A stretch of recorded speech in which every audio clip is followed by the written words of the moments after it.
자, 여러분 안녕하십니까. 오늘은 이제 어제 임금 인상이 되지 않았습니까?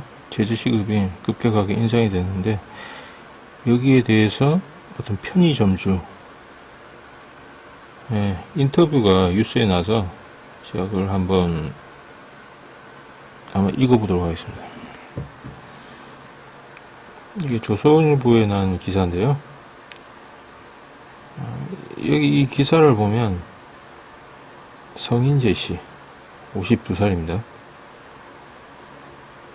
이분이 이제 서울 노현동 한 아파트 상가에서 GS25 편의점을 운영하고 계신 분이네요. 자, 이분의 인터뷰를 한번 제가 제 설명을 들어서 한번 읽어보도록 하겠습니다. 매출액의 제품 원가와 가맹점 수수료를 제하면 한 달 수입은 900만원 남짓됩니다. 여기서 임대료 380만원과 인건비 400만원을 빼야 합니다. 결국 별로 남는 게 없습니다. 저는 하루 13시간 넘게 일합니다. 주 5일제나 주 52시간 근무는 딴 세상 얘기입니다. 편의점을 한 지 26년이 됐습니다. 여태껏 가족 모두가 함께 여행을 가본 적이 없습니다. 그러니까 한 달 수입이 900만원인데 여기서 임대료 380만원, 인건비 400만원 떼면 뭐 남는 것도 없네요. 일단 근데 이분이 이제 보니까 굉장히 좀 아픈 과거가 있습니다. 원래 그의 부모님도 모두 교감을 지냈다. 하지만 그가 인천의 한 초등학교에 첫 발령을 받고 8개월이 됐을 때 불의의 참변이 있었다. 부모님이 음주운전 차량에 들이박혀 사망한 것이다. 당시 그의 나이 26살이었다. 아래로는 동생 셋이 있었다. 네. 초등학교 교사였는데 갑자기 부모님이 차량에 받쳐서 사망하는 바람에 어쩔 수 없이 생업전선에 뛰어들었다고 합니다. 제가 동생을 책임져야 했습니다. 교사 번거로움은 어려웠습니다. 아버님 제자분이 편의점을 보냈습니다. 지금은 퇴직자들이 몰려들어 전국의 편의점 숫자만 4만 개, 7만 개 정도 되지만 그때는 편의점 초창기였습니다.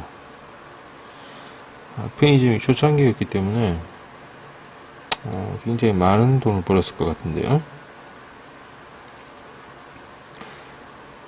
아이들을 가르치는 교사를 꿈꾸다가 장사일을 하니까 적성에 맞았습니까? 자, 이제 이분의 말씀 한번 들어보죠. 그때도 안 맞았고 지금도 안 맞았습니다. 하지만 제게는 먹고 사는 문제였습니다. 편의점을 해보면 직원을 구하지 못하거나 갑자기 나가버리면 무조건 본인이 때워야 합니다. 잠잘 때도 무슨 일이 생길지 모르니 머리맡에 휴대폰을 두고 생활해야 합니다.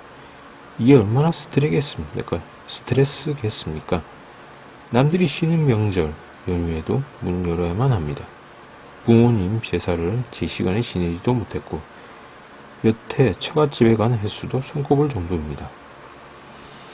그러니까 거의 24시간 대기네요. 24시간 대기. 잠잘 때도 머리맡에 휴대폰을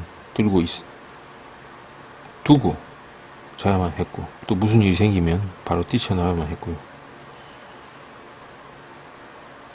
그 다음에 또 편의점을 하다가 보면 직원들이 또 갑자기 하기 싫다고 나가버리면 또 밤에 또 우리 여기 사장님 분이 또 오셔가지고 또 일하셔야만 되고 생각보다 굉장히 힘도 못 가다놓은 일이네. 네.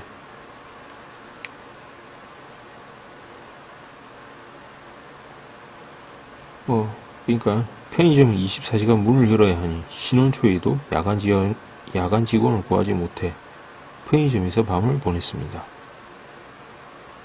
결혼했을 때도 편의점에서 밤을 보냈다고 하네. 와, 대단하시네.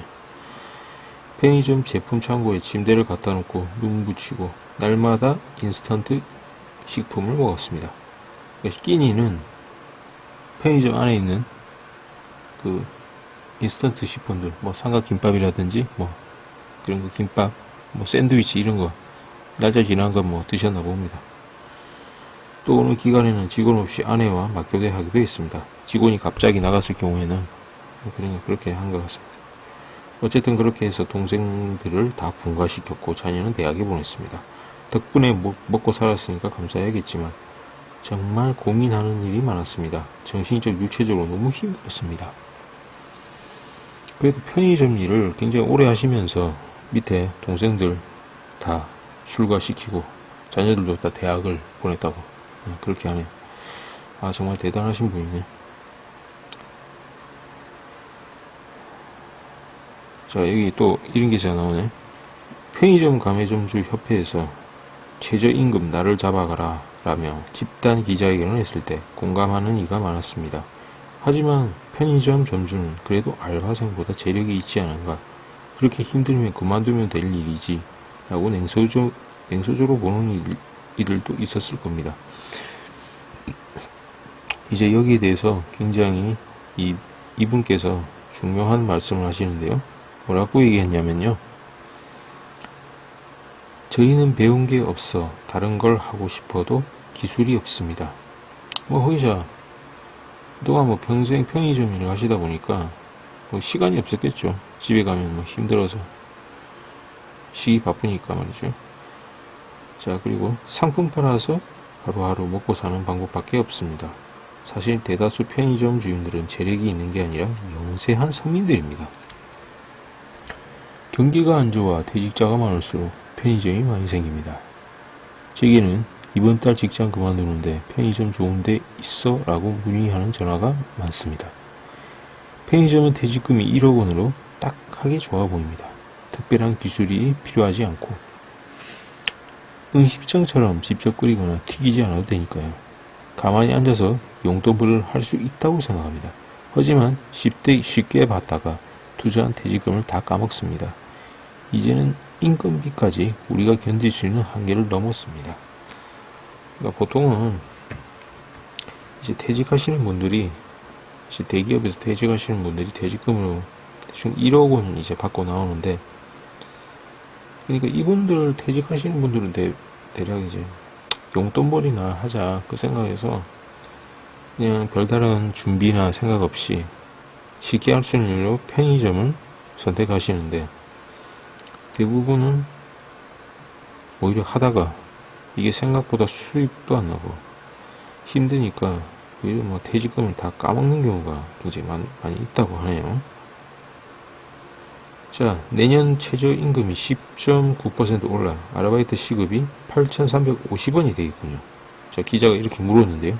또 이분께서 어떻게 말씀하셨냐면, 작년까지만 해도 정부가 하는 일이니 참자고 했는데 우리 점주들은 벼랑 끝으로 몰렸습니다.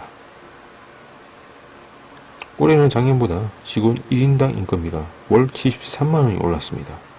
내년에는 여기에 56만원이 더 나갑니다. 편의점 매출은 늘지 않고 오히려 떨어지는데 이걸 무슨 수로 감당하겠습니까? 최저임금위원회의 노동계 대표는 원래 그렇다 쳐도 공익 대표들은 한 번이라도 월급을 줘본 사람들을 고정해야 되지 않습니까? 그렇다면 이렇게 함부로 할 수가 없습니다.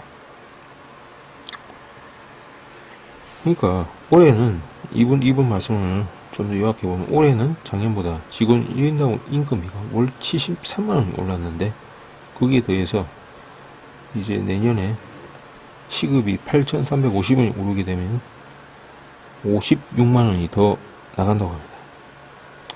근데 여기다가 만약 편의점 매출이 늘면은 상관이 없는데, 편의점 매출은 늘지 않고 오히려 떨어지고 있는데 이걸 무슨 수로 감당하겠냐는 거죠.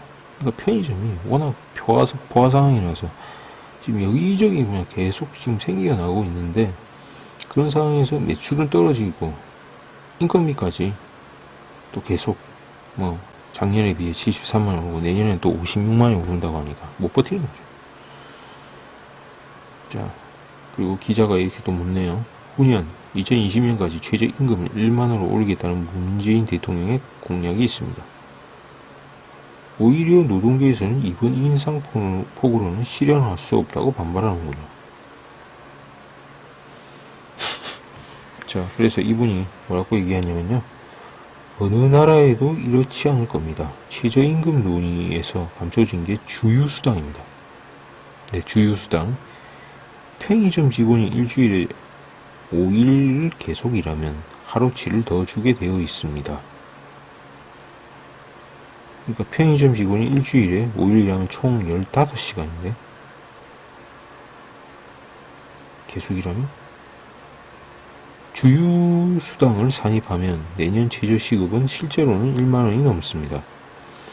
게다가 직원에게 4대 보험을 들어줘야 합니다. 그걸 안 하면 세무서에서 추징이 들어옵니다. 굉장히 까다롭네요. 그러니까 편의점 직원이 일주일에 5일을 계속 일하면 하루치 1당을 더 주기로 이렇게 되어 있습니다. 보니까 주유수당을 산입하면 내년 최저시급은 1만원이 넘는답니다. 1만원이 넘는다. 안 하면 세무서에서 추징이 들어온다. 이거 상당히 좀 난처한 상황이네요. 자, 또 이어서 말씀하시네요. 우리가 시급 인상에 반대하는 게 아니라 그렇게 지불할 형편이 못 된다는 겁니다. 그렇게 지불할 수 있도록 먼저 만들어 달라는 겁니다.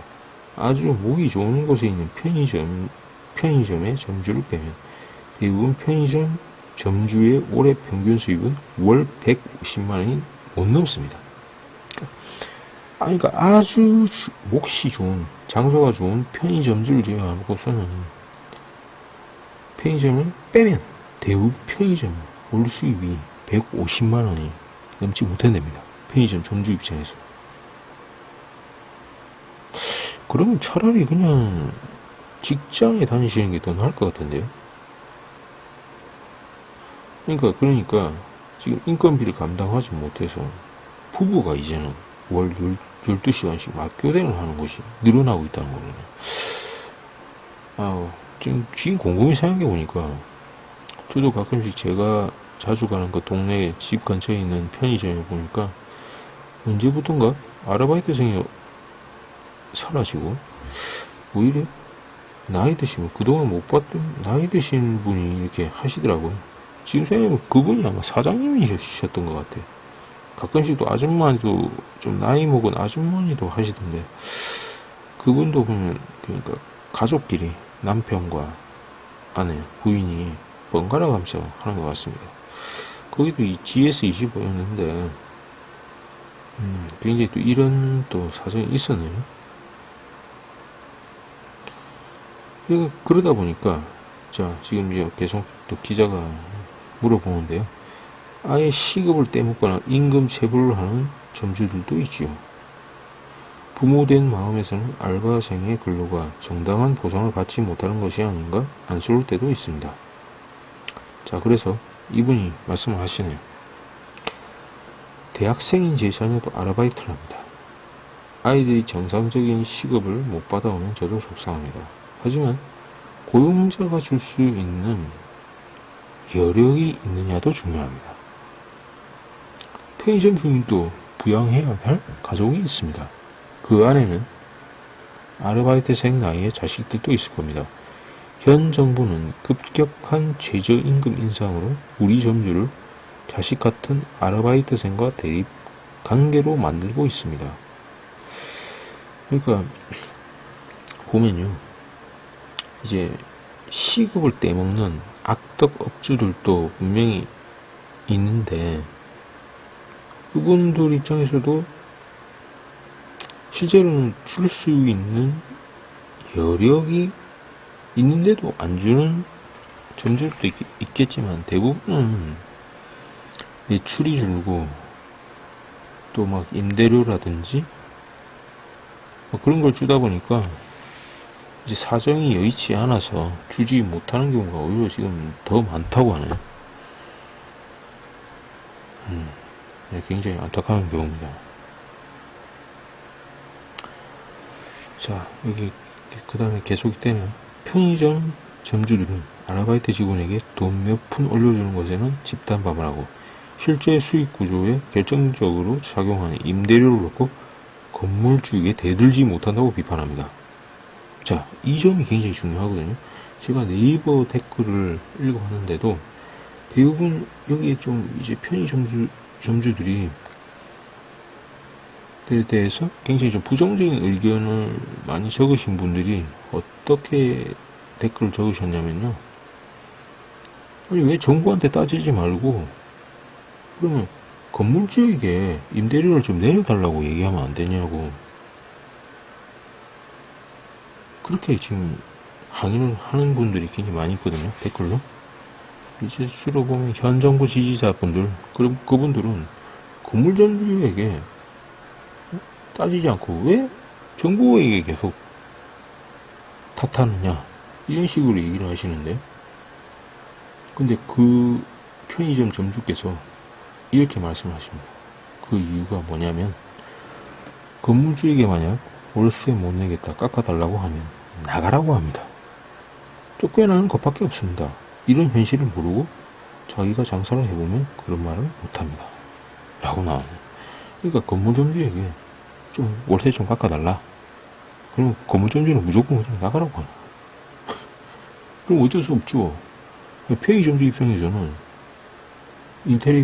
인테리어비라든지 그 많은 부대 비용을 지금 투자를 해가지고 또 뭐 시설 같은 거 설치를 했는데, 건물점주가 나가라고 하면 지금까지 자기가 쏟아부었던 그 인테리어비, 시설비 그런 거, 또 이사비라든지 비용이 뭐 2중 3중으로 드니까 어쩔 수 없이 건물주에겐 아무런 얘기하지 못하는 거죠.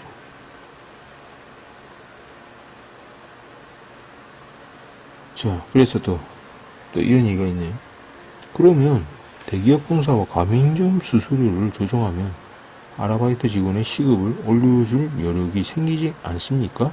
라고 기자가 물어보는데, 이분께서 또 이렇게 말씀을 하시길, 대기업 본사가 편의점 수익의 35%를 가져간다고 하는데 이는 사실과 다릅니다. 세상 바뀐 줄 모르고 그런 주장을 합니다. 본사와의 계약 조건은 편의점마다 다르고 지금은 합리적인 선에서 협상합니다. 본사가 일방적으로 갑질을 할 수가 없습니다. 올해 최저임금이 인상됐을 때 본사로부터 20만원에서 50만원가량의 전기료를 받아냈습니다. 지금은 편의점 본사와 편의점 점주끼리 이제는 좀 합리적인 선에서 협상을 한다고 합니다. 그러니까 본사가 이제는 일방적으로 갑질을 할 수 없다 라고 말씀을 하시고요. 또 오히려 본사로부터 전기세까지 20에서 50만원까지 받아낸다고 하니까, 그런데도 지금 힘들다고 하네요. 자, 그런 식으로 조정하면 되지. 시급을 얼마 더 올리는 게 편의점 수익 구조에서 그렇게 결정적입니까? 시급을 조금 오른다고 해서 그것이 과연 운영이 불가능할 정도로 큰 타격이 있는지 기자가 물어보는데요. 자, 이제 이 편의점 점주께서 말씀하시긴, 본사가 자선단체가 아닌 이상 할 수 있는 것도 한계가 있습니다. 편의점 지출에서 인건비가 50%를 차지합니다. 50%입니다. 50%. 편의점 비용의 50%를 인건비가 차지한다고 합니다.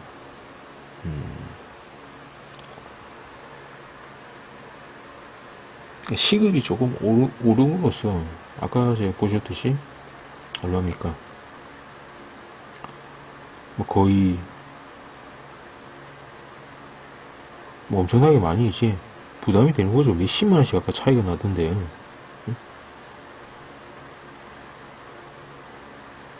예, 엄청납니다. 엄청나.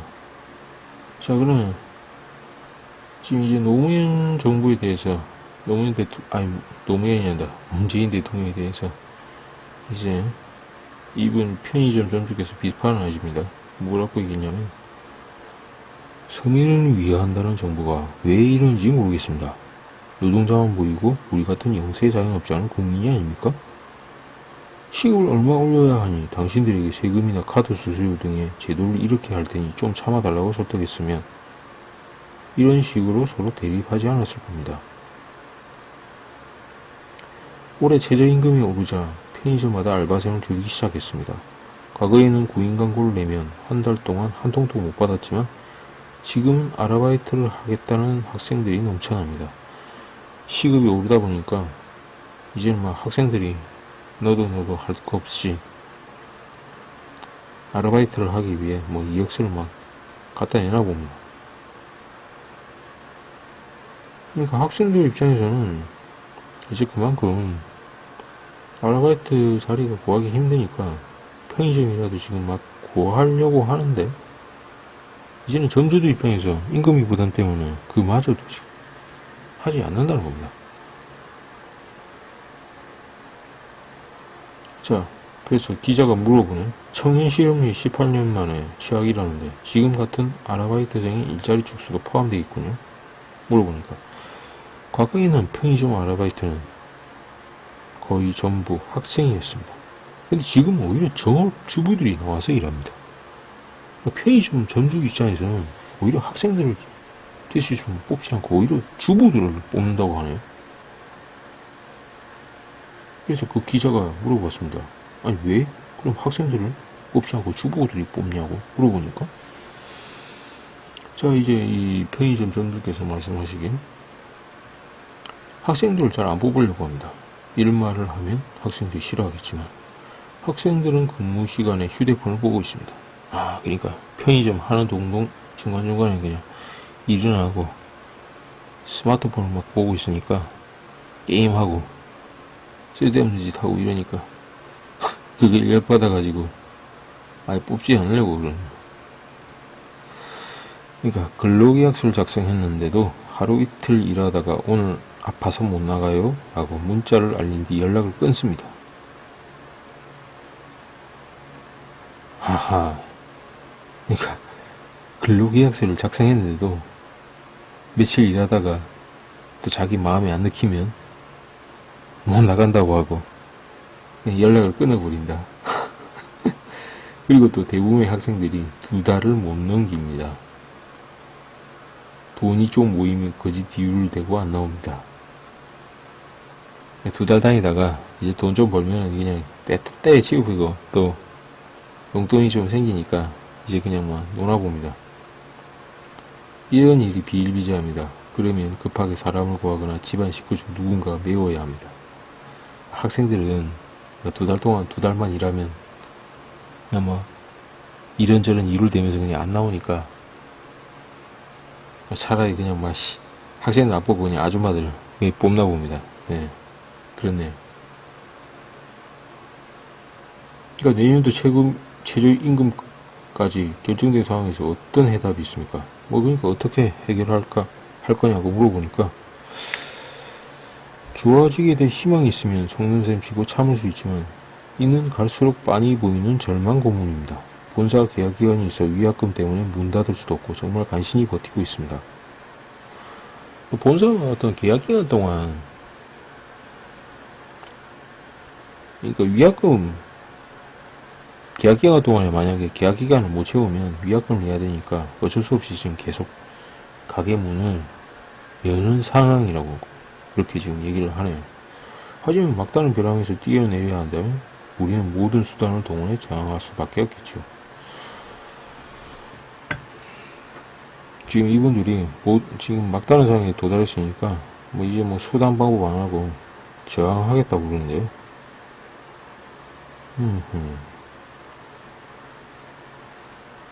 예, 지금 굉장히 안타까운 현상입니다. 안타까운 현상. 예, 엄청나게 지금 안타까운 현상이에요. 그러니까 여기서 지금 종합해보면 이렇습니다. 올해는 작년보다 임금이 73만원이 올랐다. 내년에는 56만원이 나갈 거다. 이게 굉장히 심각한 문제고요. 또 아까 지금 또 인터뷰 중에 했던 얘기. 미출액에서 제품 원가와 가맹점 수수료를 제하면 한 달 수입이 900만원 남짓인데 임대료 380만원, 인건비 400만원 내고 나면 남는 게 없다. 지금 그 말이네. 그리고 또 집에서 잠을 잘 때도 머리맡에 휴대폰을 들고 24시간 출동 대기 하고, 또 무슨 일이 생기면 우리 점주께서 또 가셔야 되니까 마음 편하게 쉬지도 못하시고, 또 그동안 뭐 이건 편의점 24시간 운영해야 되니까 뭐 지금까지 결혼해서 지금까지 처갓집에도 지금 거의 못 갔다고 그러네요.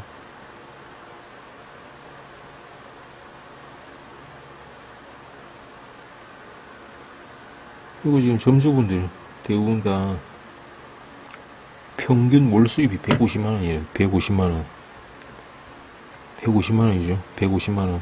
그런데 이분들이 지금 수입이 점점 줄어듦에도 불구하고 본사 계약기간을 못 채우면 위약금을 물어야 되니까 위약금, 그것 때문에 어쩔 수 없이 또 끝까지 하나 봅니다. 굉장히 좀 안타까운 경우고요. 그러니까 이거는 지금 최저시급을 좀 차등적으로 정해야 되는데, 차등 적용하지 않고 그냥 무조건 일방적으로 적용했다는 게 일단 지금 가장 큰 문제고요. 그리고 대통령 공약이기 때문에 그걸 무조건 지킬 필요가 없는 건데, 그걸 그냥 어거지로 하다 보니까 지금 어쨌든 이런 상황이 도래하게 됐습니다. 처음에 최저시급이 만원 정도 만원 공약을 했을 때만 해도 많은 어떤 뭐 대학생이라든지 젊은 사람들이 자기는 이제 직장 지휘가 안 하고 그냥 편의점이라든지 뭐 주유소 같은 뭐 아르바이트만 해서도 충분히 먹고 살 수 있다 굉장히 좋아했었는데, 실제로 막상 이제 뭐 최저시급이 이렇게 오르고 나니까 이게 지금 오히려 일자리가 더 줄어드는 악순환이 지금 발생이 되고 있네요. 그러니까 그 인건비를 부담하지 못하는 뭐 이게 소상공인 업주 사장들이 이제는 오히려 직원들을 그냥 내보내고 가족들끼리 이제 지금 막 편의점이라든지 음식점을 지금 운영하는 이런 상황이 놓여있게 됩니다.